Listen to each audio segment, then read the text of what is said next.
very good afternoon from London. My name is Sangeeta Ahuja, and I'm the Director of SA Fine Arts.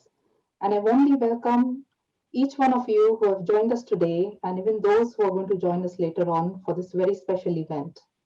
By the grace of God, we are very fortunate to launch our online gallery of SA Fine Arts.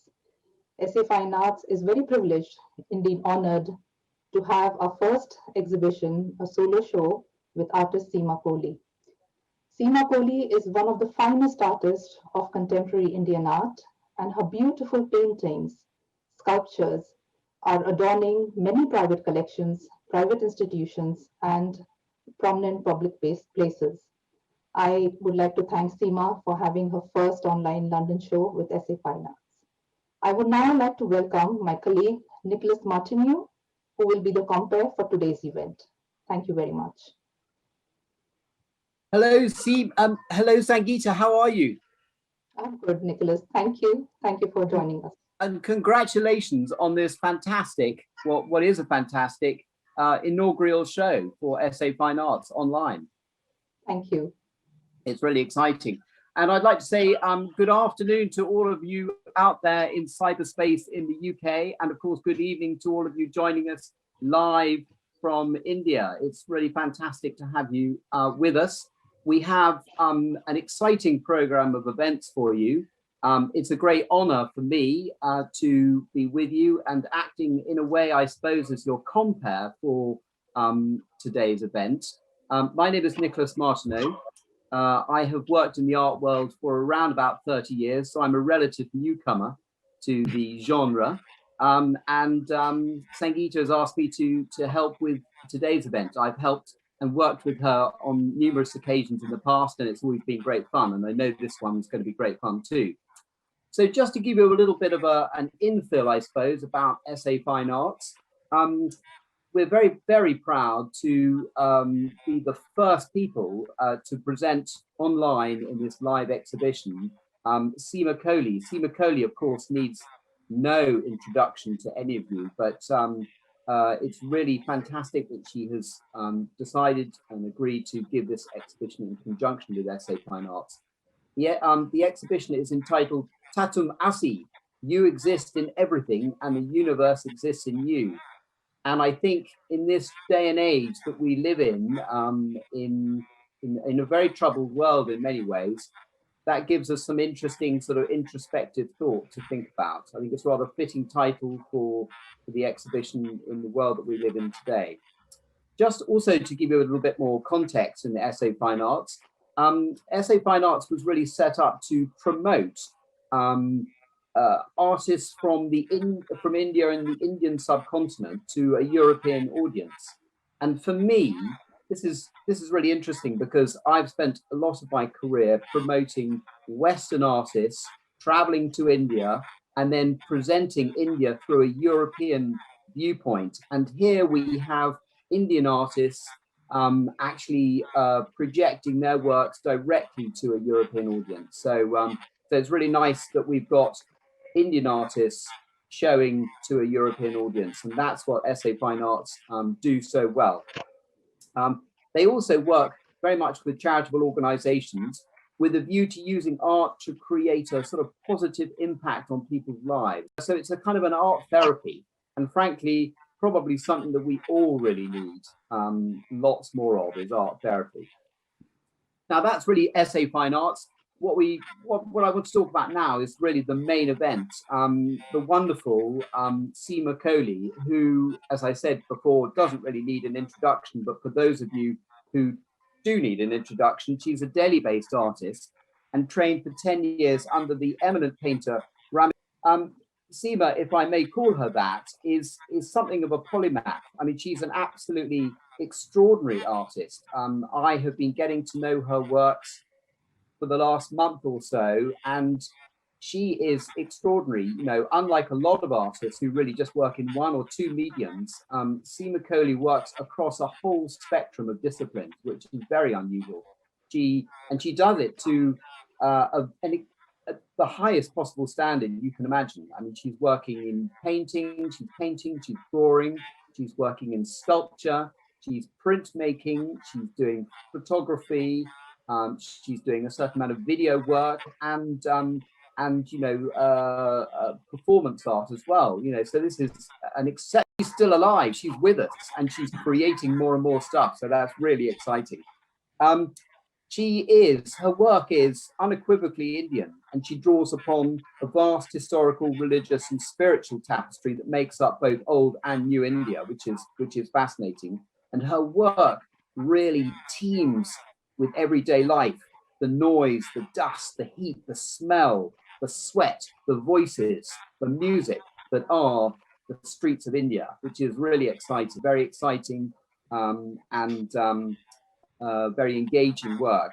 And she is very much drawn to places of religious significance, which is interesting. And we'll see this in the work when we go through the show. Many of these works are based on the theme of Shakti, or the energy, and the interconnections of the divine energies in our body and the universe, as well as the spirit of the golden womb, an icon of fertility that is intrinsic in her work. And this is twinned with the belief that all creation has emerged out of the feminine aspect of the sun. So it's extremely mystical, it's extremely interesting, it's very deep, and it's extremely exciting. So we're looking forward to hearing from Seema and also Sona Datta, Dr. Sona Datta, who has very kindly agreed to curate some of this show. So we're going to have a sort of conversation with the two of them, which is going to be really exciting.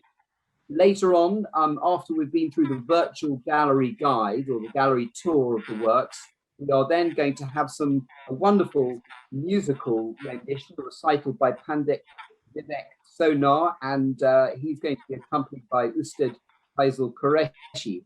So we're looking forward to hearing that a little bit later on in the show. But at this point, I would like to bring in Seema. Seema, how are you? I'm good. How are you doing? I'm doing really well. It's a lovely day here in the UK. How is it? It's looking like it's wonderful in Delhi. It is wonderful always, but it is very warm. We have changed seasons and it is really getting warm. We have just finished with the festival of Holi, the festival of fires. Of course. So yes. That is a time when you really bring color onto yourself. It's really exciting. And yeah. I'm also looking forward to this fabulous show, put forward by SA Fine Arts and Sangeeta, Sona, you. It's really overwhelming. Brilliant. Thank you so much, everyone. Well, can I just start by saying how much I've really enjoyed getting to know you and your works a little bit over the last few weeks, and I'm really excited. Now, Seema, it doesn't look like you're in your studio, and when we first met, you were in your studio. I'm very much in my studio. It is only that this is the very neat side of it. If I just move my desktop to the other side, which is okay, you will see the other. That's a bit more like it. That's the environment I saw before. It's really exciting, though. I love artist studios. Okay, so I'll come there and sit there. Maybe that is. Yeah, that's great. It's looking incredibly tidy. The way I usually am. In fact, I would prefer this myself. Yeah, it looks very tidy. You're obviously very, very organized. I am. You are. I try. Yes. And I think it shows in my work, the kind of detailing and the spaces they sort of come and sit. It happens very immaculately, I guess, because over the years, I think the images know where to go and my things know where to go. I know where to go. So. Perfect. You're brilliant. I love it. I love it. You're on top of everything. That's fantastic. Now, just stay there for a moment, Seema.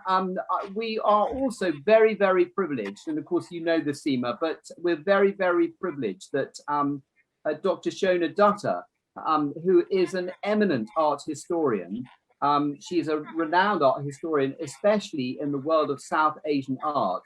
She was, until quite recently, the curator of the Essex or the Peabody Essex Museum in Massachusetts. And as you will probably all know, the Peabody Essex Museum had an enormous collection of Indian art, and Dr. Datta extended this comprehensively to the most comprehensive selection of South Asian art, I think, possibly in the world. We're going to hear from her now, and we'd like to bring her onto the screen. Is she with us? Shona, are you with us? I am. Thank you, Nick. Thank you very much indeed. Just tell us a little bit more about the Peabody. I'm, as you know, very interested in the Peabody, although I've never actually visited. I wanted to visit for a different reason, but now I'm really excited at the prospect of eventually visiting and going and seeing all of your works that you gathered together. It's very fitting actually for today's event, because the Peabody holds, I would say, arguably the most important collection of modern Indian art in any Western museum. Amazing. You know, this museum actually, it's not in New York or London or San Francisco. It's in a small town called Salem, which at one time was a very important port, and was the port from which America had its first contacts with India and China. Yeah. So the Asian contacts for this museum, and therefore its collections, are incredibly rich.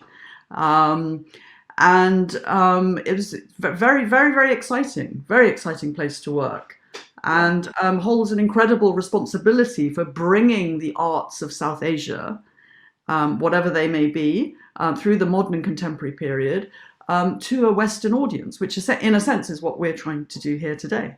Yeah, absolutely. And it's exactly that I'm sort of, I mean, the element you've just talked about is the one that I was previously very interested in, you know, that trade between India and the UK and America and China and all of that going on, and the pictures that are now in the Peabody. But your pictures now, I'm going to visit, and I would love to see all those modern works, those modern Asian Indian works. So it's fantastic. And just before we go into our chat, I mean, we know that already that you are a very well-known and respected academic.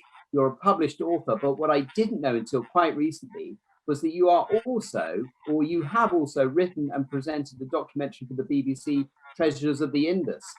That sounds really up my street. And I think I probably missed it. It's probably no longer on iPlayer, but I really want to see it. So is there any way I can see it? Well, you have to make good friends with me, and then we can. Oh, I'm trying. I'm trying, because I genuinely really would love to see that series. And I think in the dim, distant realms of time, I do remember it being discussed. I remember hearing and thinking, that sounds really interesting. In my usual way, it just went out the window and I missed it. But anyway, maybe if I'm nice enough to you, we can get together and I might be able to take that further. Anyway, nobody wants to hear anything more from me at the moment. What we really want to do is we want to hear from you, Shona, and Seema, and we want you to discuss the various works in the exhibition that you've curated before we go into the virtual show. Absolutely, yes. So, Seema. Hi, Shona. Hi. This is a very exciting moment for all of us, really. Absolutely. Waiting for it. So tell me,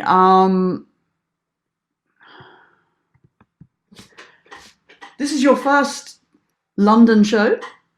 Yes. So we're presenting your work to a new audience. Absolutely.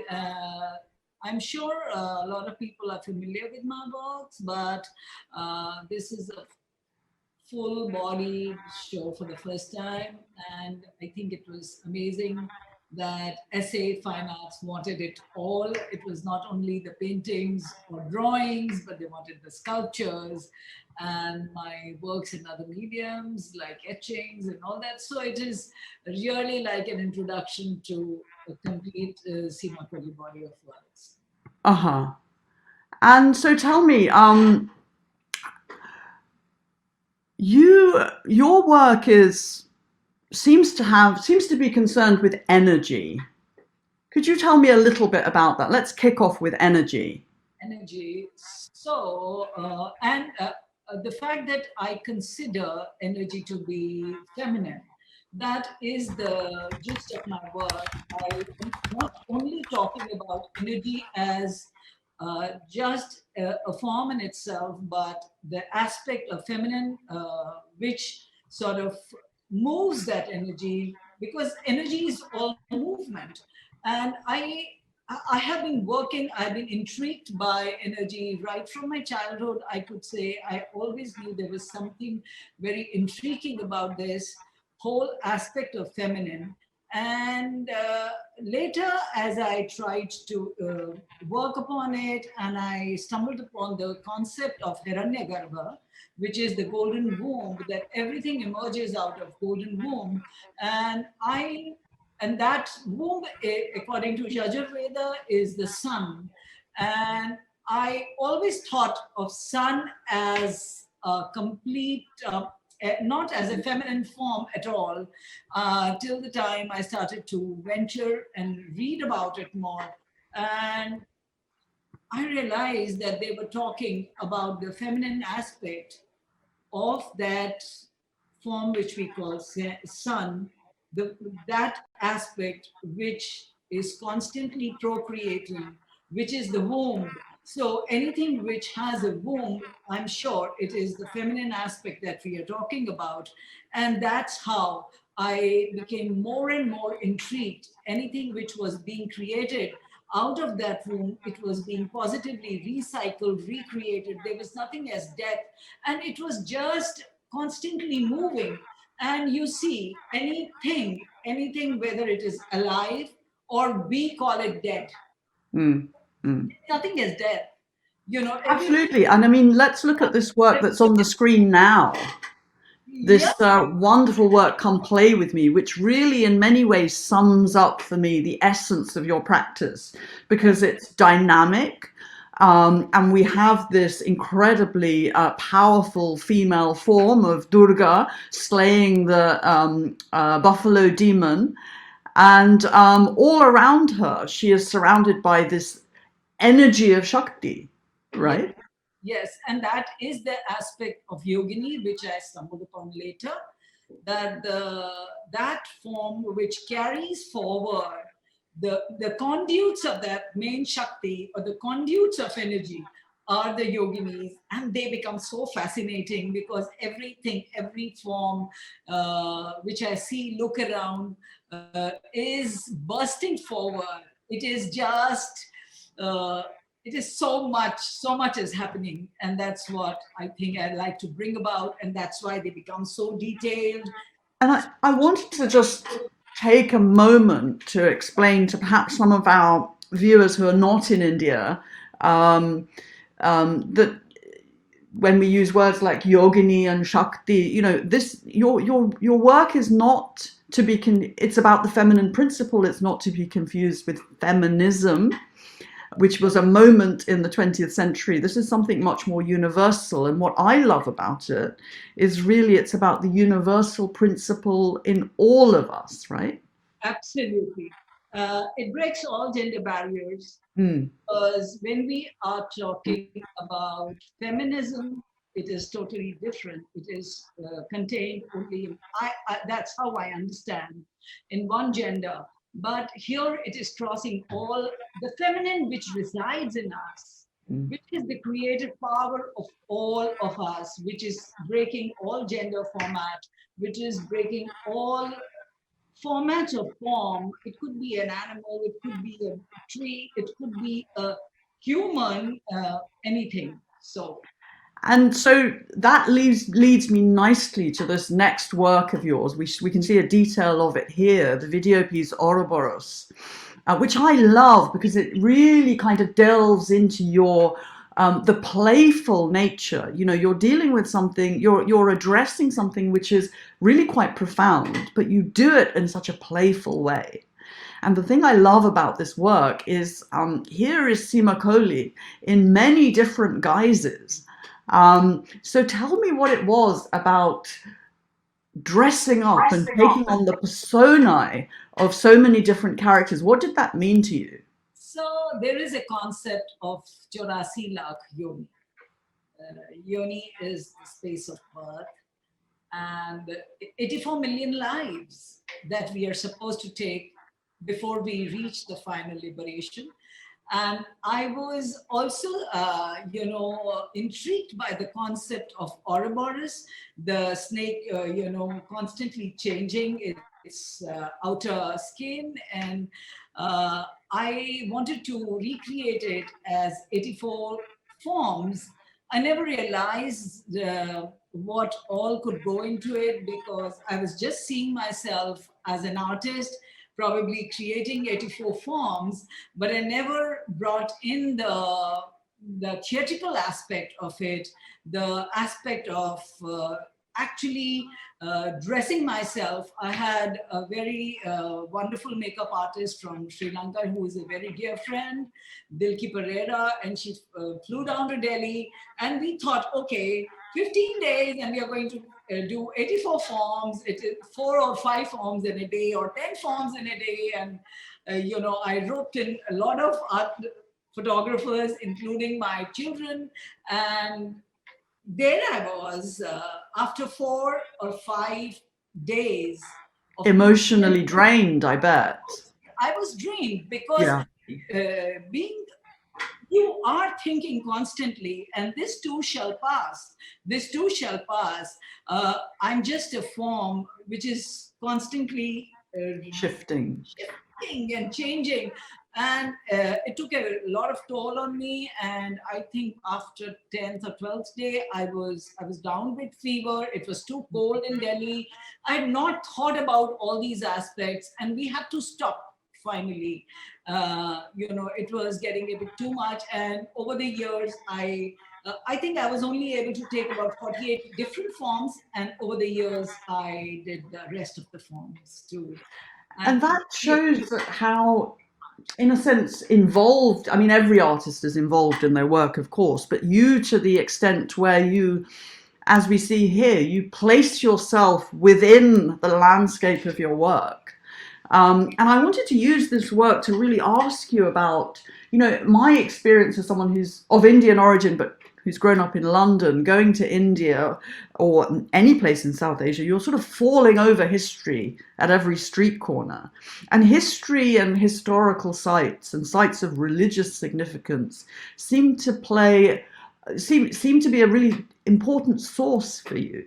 I was wondering if you could talk a little bit about that, or maybe paint that picture for our viewer. What is it about these sites of religious significance? What do they mean in your work?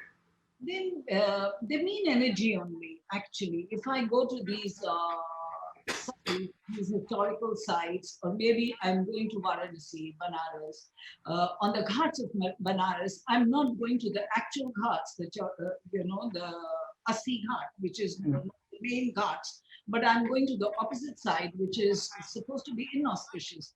And connecting with that energy, that is very important for me. All these historical sites, these archaeological sites, which I go to, the yogini temples that I go to, I like to connect with the energy which is alive and the temple which is dead. There are no rituals happening, but the energy which is absolutely raw and alive, and you sort of imbibe that within you, you sort of live those moments within you, you connect with all your 5 senses, release them, and sort of get whatever you can get back within you. And that is what is the recorded thing. There is no performance as such. It is just the recorded documentation of those moments, which are later converted probably with some sound, some more editing, so that it becomes more relevant to the people. But for me, those moments are very relevant. Those experiences that I bear are very relevant, because they are constantly being released into my work, which may be painting, which may be an installation, which may be another performance or a narrative that I write. So this is how it sort of moves. Your work is inextricably linked to India. Yes, it is. But I get the sense that it's not Indian in the sense that you are trying to address something which is as relevant to somebody, you know, who's been born and brought up in, I don't know, Denmark as it is in Delhi or Denver. Sure.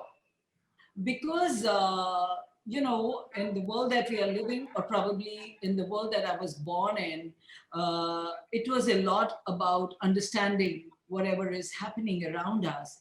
And probably the family I was brought in, the aspect of spirituality or the aspect of understanding the fact that there is no other than you. You have see yourself in other was very important. And so I grew up listening to the stories, and later I did my philosophy honors trying to understand European Western philosophy.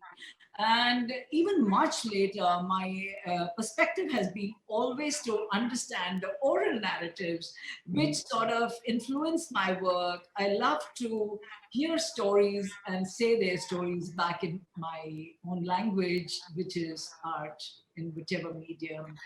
Talking about oral stories, I mean, I was wondering if you could share with our viewers, if you don't mind, the very early story of how you came to pictures and what that meant to you.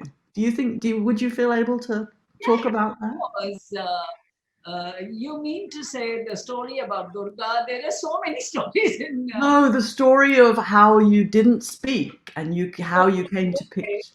Yeah, of course, that is the real beginning of my, I think, the beginning of my life. It seems that fresh start, then everything was so new. And I barely had many words to express myself.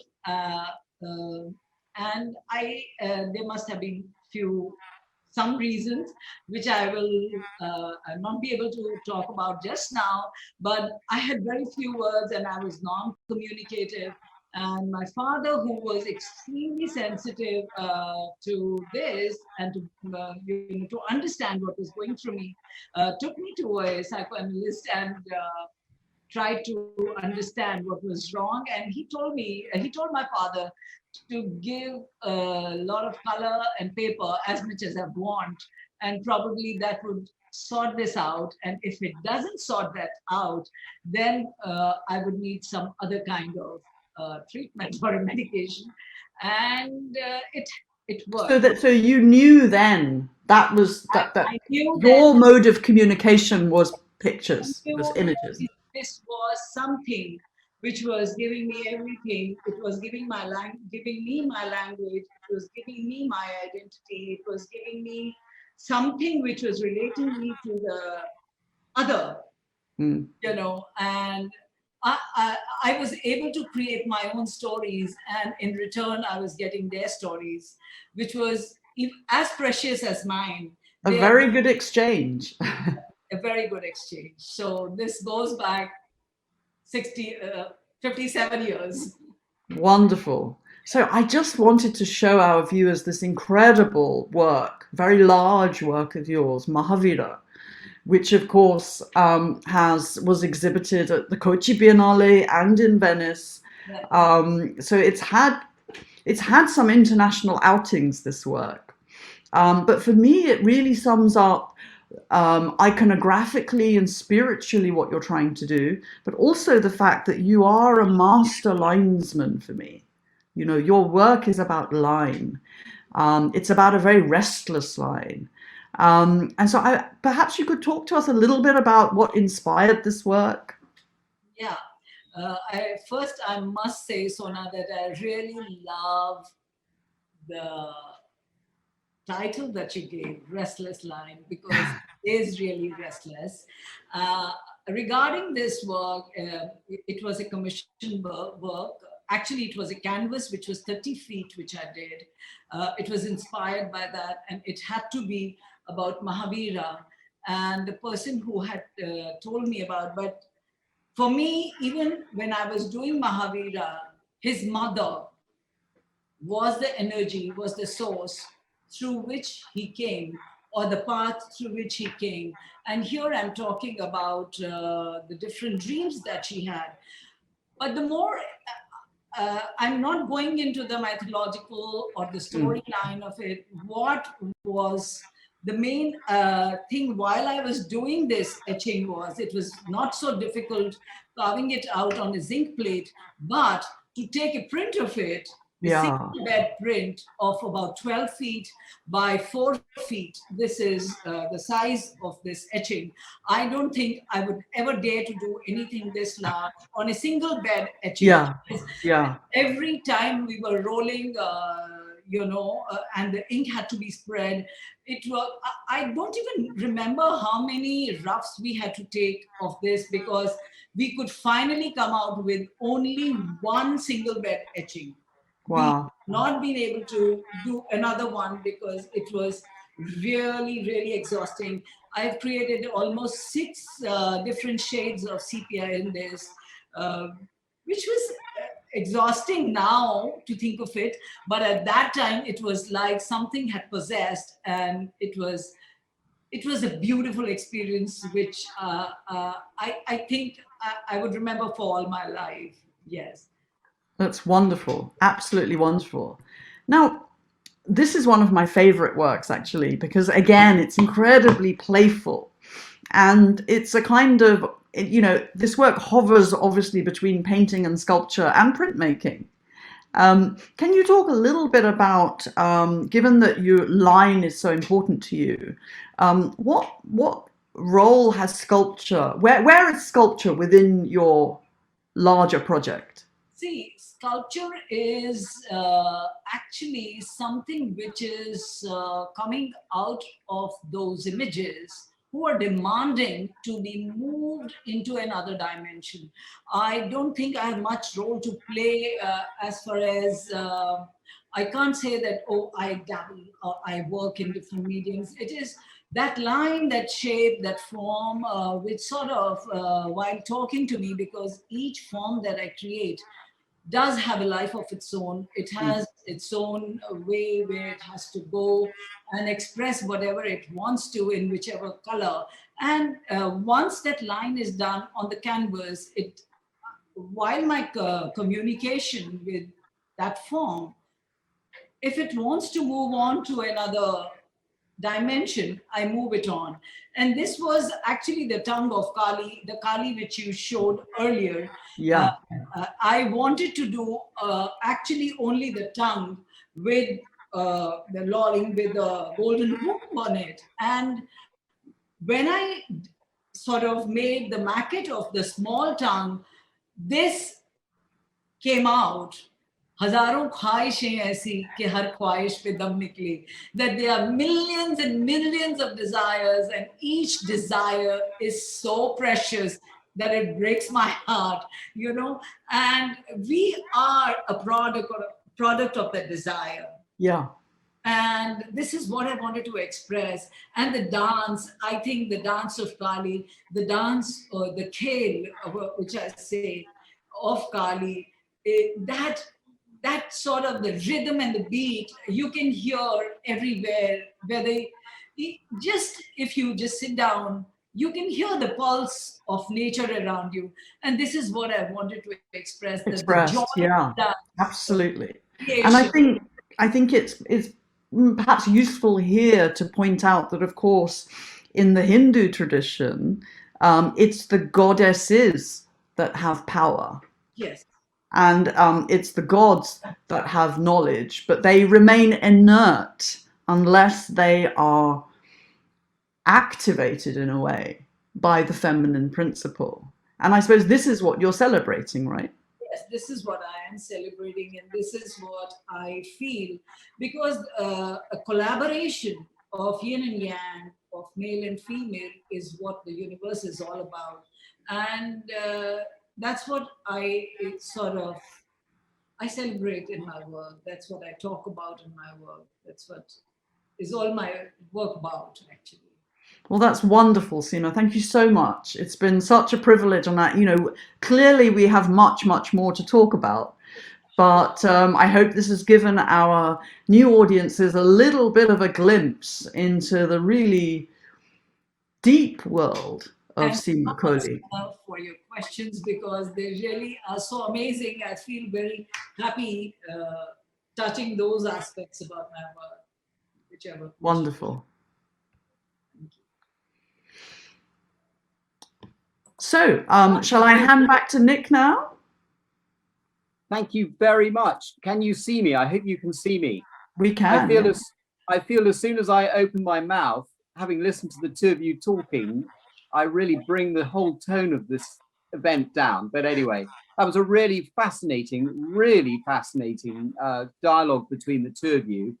And Seema, I loved, as Shona said, I love the many tongues of Kali. I mean, that's just a wonderful piece, a really wonderful piece, because it's sort of both flat art, but it's sculptural and just fantastic color as well. And I can kind of almost relate as well, that very long panoramic etching that you were talking about, printed in sepia. I've done a fair amount of etching myself, and I'm somewhat of a print nerd. And I understand that, you know, every time you take another impression, it changes the aspects of the plate. It's very, you know, and you don't want to take too many impressions, because you'll begin to wear the plate down and it loses its integrity. So that was really, really fascinating.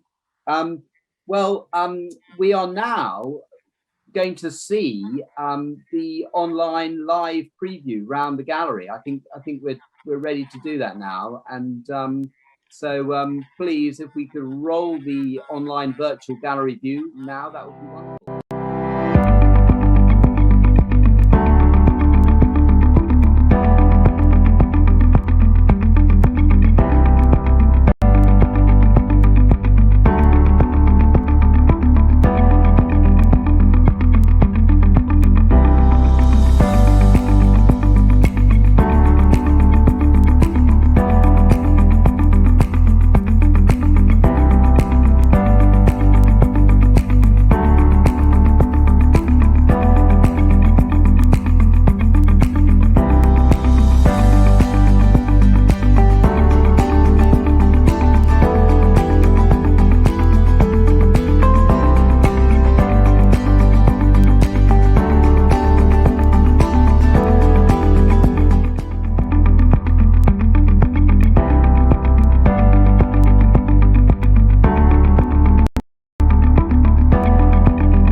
Okay, well, I hope you enjoyed that wonderful virtual gallery tour of Seema's amazing work. I just want to be there looking at them in the flesh, and hopefully one day soon we'll all be able to do that.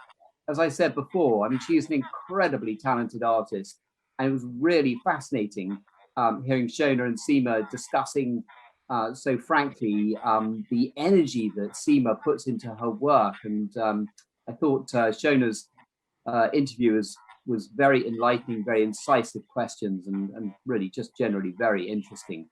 So thank you to you both again. I feel that when I start talking, I bring the tone of this wonderful event down. So I probably best shut up now. But we're now going to our musical recital, which is very exciting. And this is by the well-known flautist, Pandit Vivek Sonar, and he's going to be accompanied by Ustad Fazal Qureshi on the tabla. So we're now going to be treated to some wonderful, wonderful Indian music. So please enjoy this. Namaskar, this is Vivek Sonar. Today I am presenting Raga Vachaspati. I'll start with short alap followed by two compositions set to teen tal, madhyalay teen tal and drutlay teen tal. Ustad Fazal Qureshi ji is accompanying me on tabla. I am delighted to perform for great artist Seema Kohli ji's online exhibition inaugural function. I met Seema ji at Brussels, Belgium. She is a superb human being. I am a big fan of her art. I thank Sangeeta Ahuja ji of SA Fine Art for inviting us to perform. Now presenting Raga Vachaspati.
I conclude with bhajan Om Jai Jagdishare.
Thank you. Well, welcome back. And I hope you enjoyed that wonderful musical recital from Pandit Vivek Sonar, accompanied by Ustad Fazal Qureshi, wonderful flutist and tabla player, a real treat. And I think, and I hope you will all agree that this afternoon's program has been a real treat. I mean, we've been treated to wonderful dialogue between Seema Kohli and Dr. Sona Datta. We've had a wonderful tour of her works, and we've had some wonderful music. And all in all, it's been a great fun event, and I've really personally enjoyed it. And so thank you to you all for attending. And we're now going to invite Sangeeta to come back and just have a few words for us and just to round up the show. So thank you all and welcome back, Sangeeta. Thank you so much, Nick. This has indeed been a real treat, as you say. Beautiful performance by Pandit Vivek Sonar and Ustad Fazal Qureshi, and the absolutely lovely conversation between Seema Kohli and Sona Datta. I would now like to conclude the show at this event by inviting Sona and Seema once again to say a few words. And after that, I will say my thanksgiving to everybody who's made this show possible today. Seema, Sona, would you like to just come and say a few words? Sure, thanks very much, Sangeeta, and thank you to you and to Nick for hosting this wonderful event for us and carrying us all through and keeping us all on time. The virtual space is still a new one for most of us. And most of all, thank you to Seema for sharing your work with us and entrusting your work to us. It's been a real privilege to get to know you and your practice.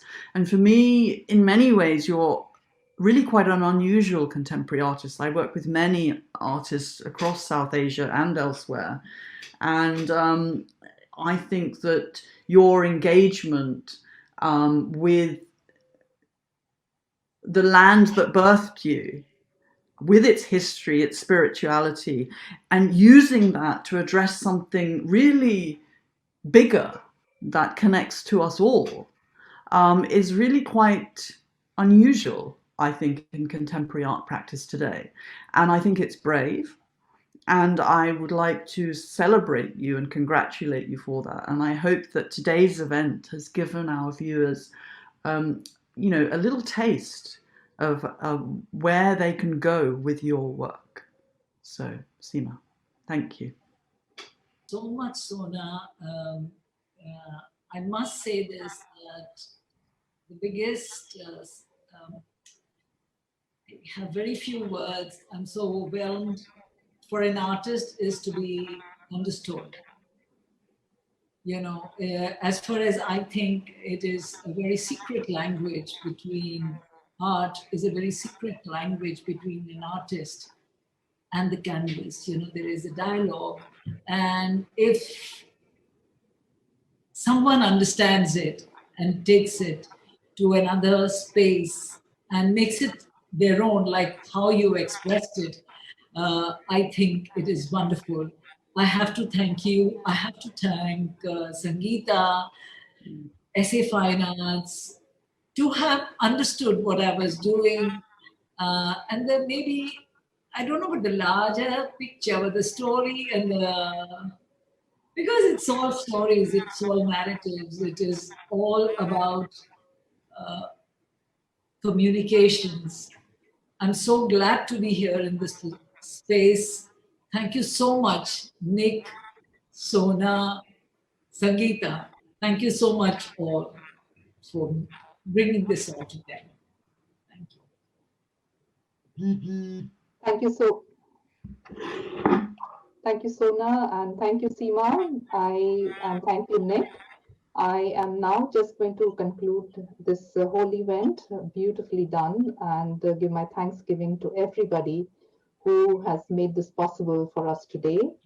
I would like to start by firstly thanking the star of our show today, Seema Kohli, who has done a brilliant job with her paintings. I have been a great fan of hers since many, many years. And I really, this is a true honor for me and SA Fine Arts to exhibit her first London show. And it's an online show, but definitely very soon we shall all be back with a physical show in a gallery space in London. And we look forward to that. I would now like to thank Dr. Sona Datta for a brilliant curation and her write-up in the catalogue. That was really, you know, a piece which gave us a deeper understanding of Seema's world, Seema's art, and her art practice. Thank you so much, Sona, for that. I would like to thank Dr. Cleo Roberts, who has done a beautiful piece of writing for our catalogue on Seema. Thank you, Cleo. And now I would like to thank our creative director, Mr. Ellis Idian of IBH Group. Ellis has been with SA Fine Arts for the last 15 years, and he has beautifully conceptualized, developed, and created our website, the catalog, and all the creatives for this show. So thank you so much, Ellis.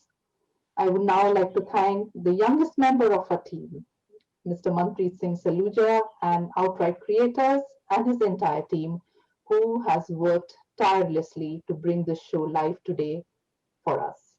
Outright Creators are also our social media marketing partners, and I look forward to many more projects with them. Thank you so much. I would like to thank my dear friend Nicholas Martineau for doing a brilliant job of comparing. I have seen him in auction place houses and other events where, I mean, you have to see the real Nick Martineau to get a real, favor of what he really does. So thank you so much, Nick, for joining us, and here's to many more to come. I would now like to give my deepest gratitude to Pandit Vivek Sonar and Ustad Fazal Qureshi for agreeing to perform for our event today. This has been a real honor. Thank you so much. And it's beautifully ended the celebration of Seema Kohli's works and the exhibition with us. I now thank Vitabiotics, our sponsors for today's event. Vitabiotics is UK's #1 vitamin company. And I would personally like to thank Professor Kartar Lalwani, the founder and chairperson of Vitabiotics, whose support to me since I began my journey in the art world has been invaluable. I thank you, Dr. Kartar. Thank you so much. This means a lot to us. And before I end this event, I would like to mention about a charity and a cause which is very dear to my heart, Concern for Mental Health. And this charity is headed by Lady Ghazala Afzal Hamid. I'm a great fan of her, and she and her team are doing brilliant work in the services of mental health care, both in India and Pakistan. Thank you so much, and we are very proud to support this charity. Now, I would like to end this event by thanking each one of you for taking out your precious time, joining us here. I would now like to urge everyone to please visit safinearts.com. Please take a look at Seema Kohli's exhibition, her catalog, and the virtual gallery over there. And please give us your feedback, which is very important. And we promise to come back again with some more events connected with this show. So till then, please take very good care of yourself, and God bless everyone. Thank you so much, everybody. Thank you.